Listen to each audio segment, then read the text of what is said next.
Hello my dear students, I am Swapna Shaji, Assistant Professor, Department of Commerce, Self Nirmala College, Muvattupuzha. മിക്കവാറും എല്ലാ വർഷവും cost അക്കൗണ്ടിങ്ങിനെ repeat ചെയ്യുന്ന ഒരു type of question ആണ് joint product and by പ്രോഡക്റ്റിൻ്റെ ചാപ്റ്ററിലെ ഒരു question. അപ്പോൾ ഇത്തിരി ഡിഫറൻ്റ് ആയ ഒരു ക്വസ്റ്റ്യൻ ആണ് നമ്മൾ ഡിസ്കസ് ചെയ്യാനായിട്ട് പോകുന്നത്. 2021 തൊട്ട് എല്ലാ ക്വസ്റ്റ്യൻ പേപ്പറിലും ഈ ഒരു ടൈപ്പ് ക്വസ്റ്റ്യൻസ് ഉണ്ട്. അപ്പോൾ ശ്രദ്ധിക്കേണ്ട കാര്യങ്ങൾ നമുക്ക് എന്നാന്ന് നോക്കാം. A factory produces 3 products which originate from joint process. Cost incurred and the relevant details നമുക്ക് തന്നിട്ടുണ്ട്. മെറ്റീരിയൽ, ലേബർ, ഓവർഹെഡ്, ടോട്ടൽ നമുക്കുണ്ട്. പ്രോഡക്റ്റ് എയും ബിയും സിയുടെ ഡീറ്റെയിൽസ് ഉണ്ട്, അതിൻ്റെ സെയിൽസ് വാല്യൂ ഉണ്ട്, പ്രോഫിറ്റ് ഡേറ്റയൊക്കെ തന്നിട്ടുണ്ട്. നമുക്ക് എന്തായാലും ആൻസറിലേക്ക് വരാം. ഇങ്ങനൊരു ക്വസ്റ്റ്യൻ കിട്ടിക്കഴിയുമ്പോൾ നിങ്ങൾ ആദ്യം ചെയ്യേണ്ടത് apportionment of joint cost under reverse cost മെത്തേഡാണ്.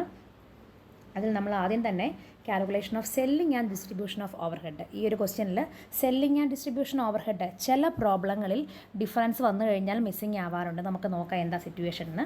ആയി നമ്മൾ സെയിൽസ് എഴുതുന്നു 28,000, 22,000, 15,000, അങ്ങനെ മൊത്തം 65,000. അതിൽ നിന്നും പ്രോഫിറ്റ് ഓൺ സെയിൽസ് നമ്മൾ കുറയ്ക്കുന്നു 7,000. അതായത് പ്രോഫിറ്റിനെ കുറിച്ച് പറഞ്ഞേക്കുന്നത് 25, 20, 30 ആണല്ലോ. അപ്പോൾ നമ്മൾ കുറയ്ക്കുന്നു 28,000-ൻ്റെ 25% കണ്ടുപിടിച്ചിട്ട് 7,000, ഇത് 4,400, 4,500, 15,900. അപ്പോൾ നമുക്ക് കോസ്റ്റ് ഓഫ് സെയിൽസ് കിട്ടുന്നു 21,000, 17,600, 10,500, 49,100. ദെൻ അതിനുശേഷം നമുക്ക് ക്വസ്റ്റ്യനിൽ മറ്റുള്ള കോസ്റ്റ് വന്നിട്ടുണ്ട് ഒരു 6,000, 5,000, 4,100. അത് നമ്മൾ കുറയ്ക്കുന്നു. ലെസ് പോസ്റ്റ് സെപ്പറേഷൻ കോസ്റ്റ് 6,000, 5,000, 4,100, അങ്ങനെ 15,100 നമുക്ക് കിട്ടും. അങ്ങനെ ബാലൻസ് 15,000, 12,600, 6,400, 34,000. അപ്പോൾ നമുക്കിവിടെ മൊത്തം 34,000 കിട്ടി. ക്വസ്റ്റ്യനിൽ നമ്മുടെ ജോയിൻറ്റ് കോസ്റ്റിൻ്റെ ടോട്ടൽ തന്നേക്കുന്നത് 28,900 അപ്പോൾ 34,000-ൽ നിന്നും 28,900 കുറച്ച് കഴിഞ്ഞാൽ നമുക്ക് കിട്ടിയേക്കുന്ന ഈ ഒരു ഡിഫറൻസ് ഉണ്ടല്ലോ, ശരിക്കും പറഞ്ഞാൽ 34,000 ജോയിൻറ്റ് കോസ്റ്റായിട്ട് വരേണ്ടിയിരുന്നത്. നമുക്ക് കിട്ടിയേക്കുന്ന ഈ ഒരു ഡിഫറൻസ് 5,100 നമ്മൾ സെല്ലിംഗ് ആൻഡ് ഡിസ്ട്രിബ്യൂഷൻ ഓവർഹെഡ് ആണെന്ന് അസ്യൂം ചെയ്യുകയാണ്. എന്നിട്ട് വേണം നമ്മുടെ ഒറിജിനൽ സ്റ്റേറ്റ്മെൻറ്റിലേക്ക് വരാനായിട്ട്. നമുക്ക് നോക്കാം. സെയിൽസ് വരുന്നത് 28,000, 22,000, 15,000 അങ്ങനെ മൊത്തം 65,000.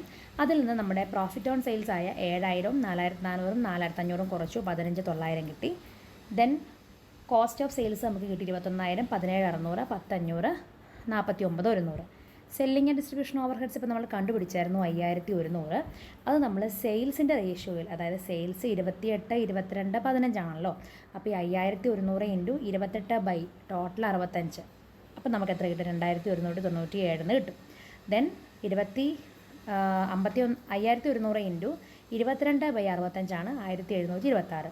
Then 5,100 into 15/65 5,100. കുറച്ച് കഴിഞ്ഞാൽ നമുക്ക് കോസ്റ്റ് ഓഫ് പ്രൊഡക്ഷൻ കിട്ടും 18,803, 15,874, 9,323, 44,000.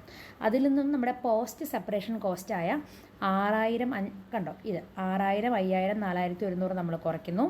അപ്പോൾ നമുക്ക് എത്ര കിട്ടുന്നു?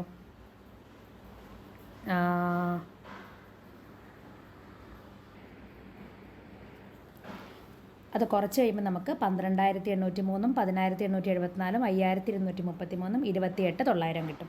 അപ്പോൾ ഈ ഒരു ടൈപ്പ് ക്വസ്റ്റ്യൻസ് എല്ലാ വർഷവും റിപ്പീറ്റ് ചെയ്യുന്നതായിട്ട് കാണുന്നുണ്ട്. നന്നായിട്ട് പഠിച്ചിട്ട് എക്സാമിന് പോവുക.